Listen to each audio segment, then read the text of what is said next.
Hey, it's Coffin is Alive. I look at comic books new and old. Today I'm looking at all the new comic books I picked up today at Half Price Books when I went there. Got a whole bunch of good stuff here, all between $1 and $2.50. So everything I got here today, got for about 20 bucks. Got some good deals here, got some deep cuts. So I'll get right into it here. First thing I got, Spawn number 28. Got the Greg Capullo cover here, and he's on the interiors with Todd McFarlane inking. These price tags also have got a date on them for when they just put these comics out, and a lot of these I noticed have the 3/25 date, so they just put these out today.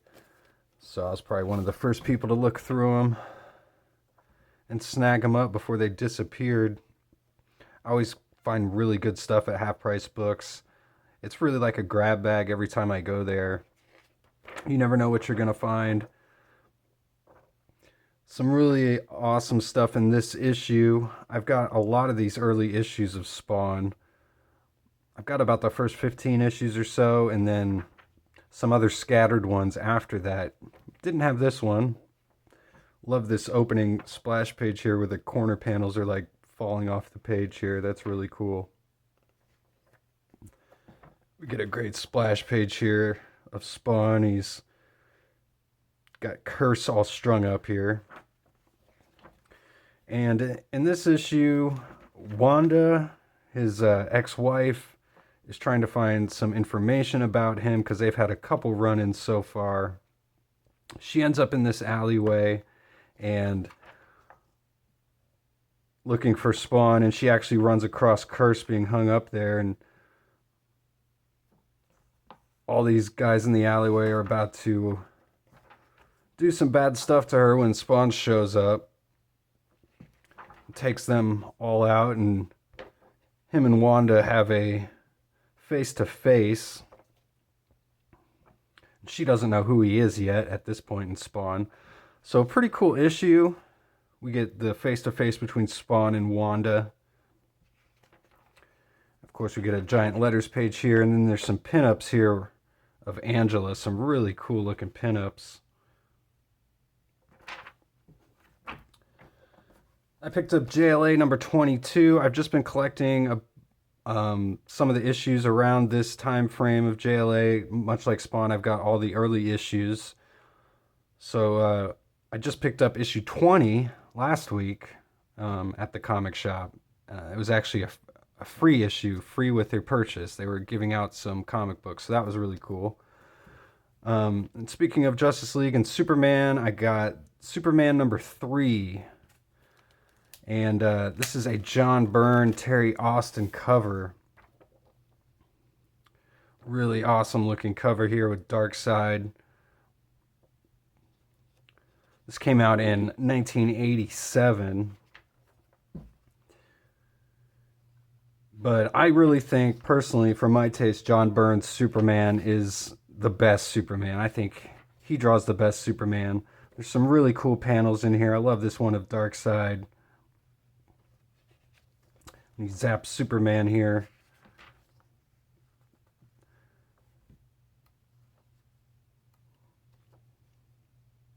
Some just great artwork here by John Byrne. Some awesome inks by Terry Austin. Just look at all of the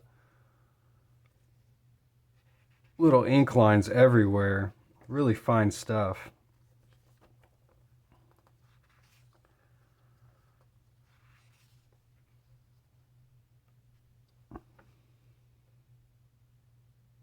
Very Kirby-esque.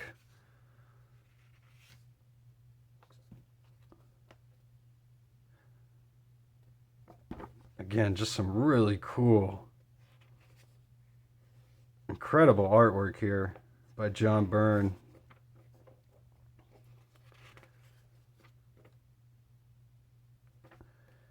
And speaking of John Byrne, I also picked up Fantastic Four 274 with a John Byrne cover here. It's Clobberin' Time, a classic cover here. This issue is called Monster Mash. It's part 2 of a series featuring The Thing. So he's kind of the main character. Again, this is John Byrne Same artist as on the Superman book I just looked at, and you can kind of tell, again, some just really fine looking line work everywhere. And we got Al Williamson doing the inks, Al Gordon doing the inks, sorry. And Glynis Wein doing the colors as well. And this story actually takes place during Secret Wars, it says. Secret Wars number 9 had just came out, it says. And Thing is still on the battle world. And this story takes place with everything that the Thing grew up with, watching all the monster movies when he was a kid. So the planet is now taking the form of the things that are in the Thing's mind. So he's going up against Frankenstein and the Wolfman here in this issue. And it's part 2. Part 1 took place in the Thing number 19. So here we got the Wolfman. Just a cool issue featuring the Thing. I just love the cover here. It's Clobbering Time. That's the reason I picked it up. And it's John Byrne doing the artwork. So his run on Fantastic Four is legendary. Then I picked up Daredevil, Man Without Fear, number 249. We've got Rick Leonardi doing the artwork here, and Al Williamson doing the inks on this issue. And I picked it up, obviously, because it's Wolverine versus Daredevil. That's pretty awesome, right?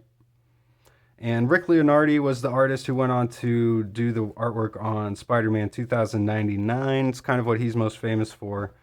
But this is a really cool issue. There's this guy named Bushwhacker who's going around killing mutants, so Wolverine wants to get revenge on him, but Matt Murdock is trying to help Bushwhacker's wife here with some law proceedings to try and help get him behind bars, but try and keep his sentencing from being too tough. So, of course, Matt Murdock, using his alternate identity as Daredevil, is going to go try and bring Bushwhacker in. And Wolverine, of course, wants to just kill Bushwhacker. And it's almost kind of out of character for Wolverine how much he just wants to get at this guy and kill him. But there's some really good panels in here, some good storytelling.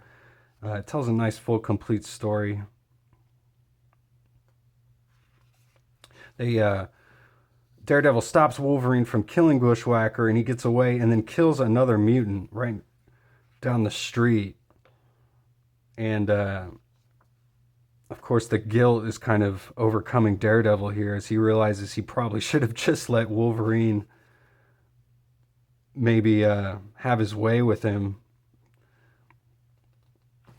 So they catch back up to Bushwhacker here, and Wolverine douses him in gasoline and threatens to light the match, but again Daredevil stops him. But then Bushwhacker just shoots the gasoline himself and blows himself up.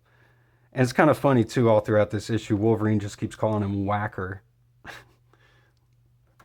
But he survives the explosion, and Daredevil kind of sums up Vigilantes in these 2 panels right here. He says, yes, we break the law, but we're not God, we're not judges, we're not killers. He's almost dead, he'll probably die. His own fighting will have killed him, not you.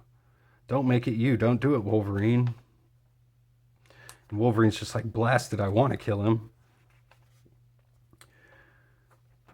And then we've got just a little epilogue here of Karen saying she kind of notices that everything's kind of weighing down on Matt Murdock here at this point. But awesome cover, a really great story featuring Wolverine. And speaking of Wolverine, I got Wolverine number 6. This is a really early issue from the original Wolverine series. Got the artwork by John Buscema here.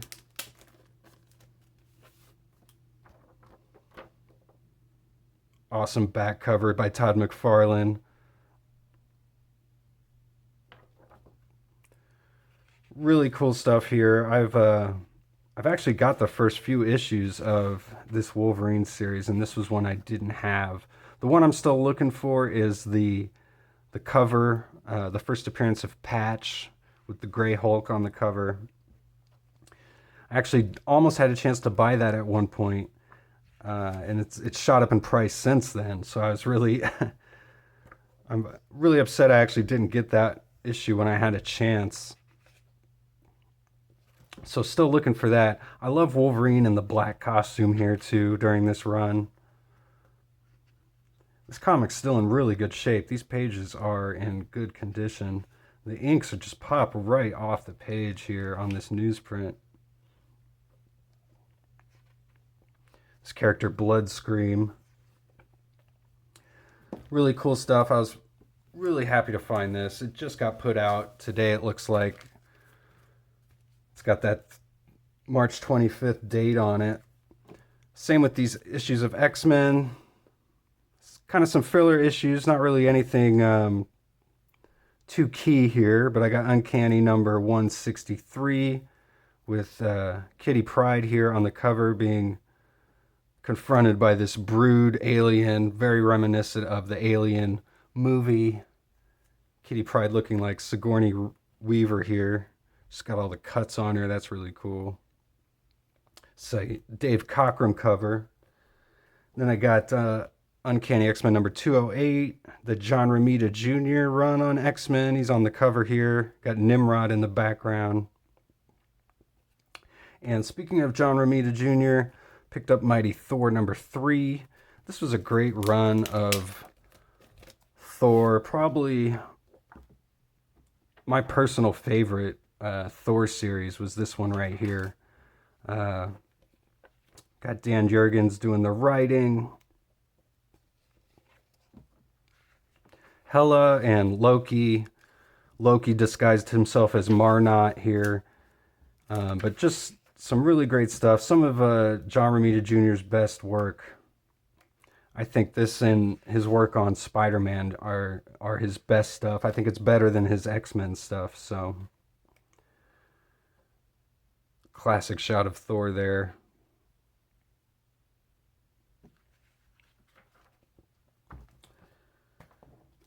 And then I got Defenders, number 10 and 11. These were both by Eric Larson and Kurt Busiek doing the writing. I've got the first few issues of this series as well. I have been collecting it because it's Eric Larson doing all the interiors and the covers, so can't pass that up. And Kurt Busiek, co-writer, Eric Stevenson, who also does a lot of work on Savage Dragon with Eric Larson, on this book as well. And just some awesome characters. Silver Surfer, Hulk, Namor. I love seeing Eric Larson draw all these guys. Just dipping into all the crazy corners of the Marvel Universe. Got MODOK here.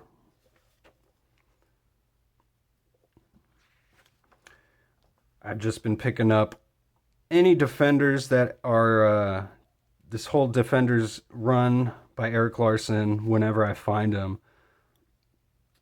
Love this shot of all the Spider-Man villains. Of course, Larson, the former Spider-Man artist as well.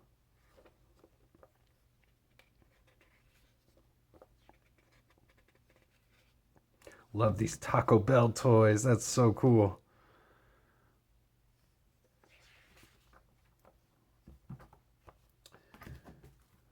Got Defenders number 11 here. I love this cover. And then Star Wars number 1 by Marvel. This was the first issue of Star Wars. Came out in 2015. Written by Jason Aaron. I got this variant cover. This was only $2, and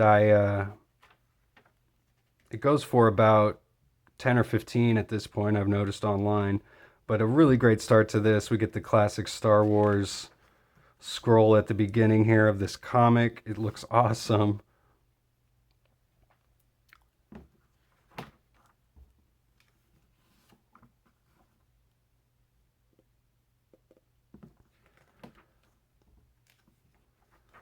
I actually bought this to give to my brother for his birthday because he's a big Star Wars fan.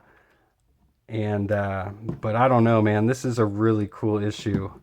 I might have to keep it for myself.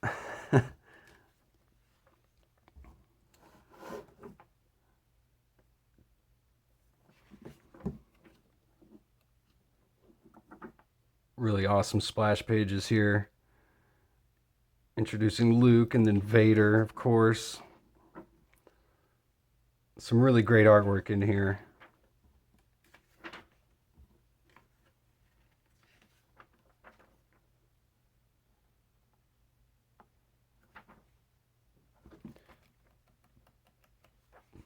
Let's see who the artist is. If they've got it here, it might be in the back. But this is a pretty thick book. I think this is like a 40-page comic here.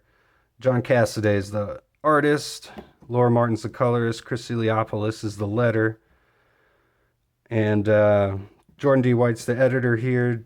Joe Quesada, Dan Buckley. So really solid team putting out this Star Wars line that's still going at Marvel today. Star Wars #1. So yeah, those are all the comics that I just picked up today. Got some really cool stuff. So thanks again for watching, and I'll see you guys on the next one.